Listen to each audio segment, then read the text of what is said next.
On March 1st, 1692, Tituba, Sarah Good, and Sarah Osborne are arrested on suspicion of witchcraft in Salem, Massachusetts. That's right, it is the beginning of the Salem Witch Trials. They were accused because in February 1692, little Betty Paris and her cousin Abby started having fits.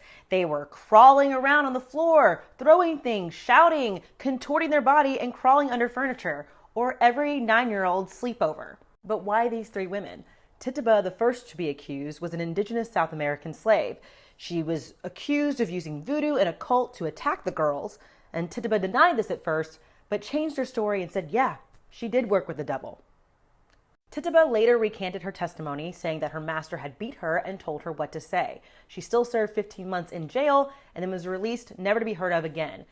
But her testimony gave the people what they needed to accuse others of witchcraft. Now, Sarah Good was a widow who had been left homeless by her husband's death. She was an easy target. The people of Salem thought she must be a witch because, of course, she's jealous of our richness, because that makes sense. Good maintained her innocence but was unfortunately hanged in July of that year. And as she was about to hang, she told the judge who had tried to make her confess, this is a good one, I'm no more a witch than you are a wizard, and if you take away my life, God will give you blood to drink.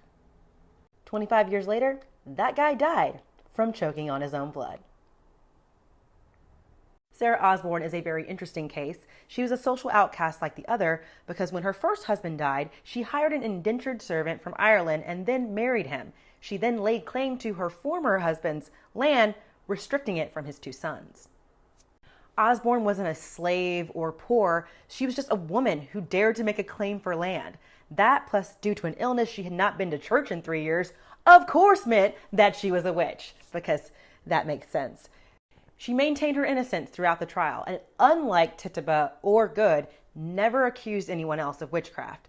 Unfortunately, she died in a Boston prison that May. The Salem Witch Trials went till May of 1963.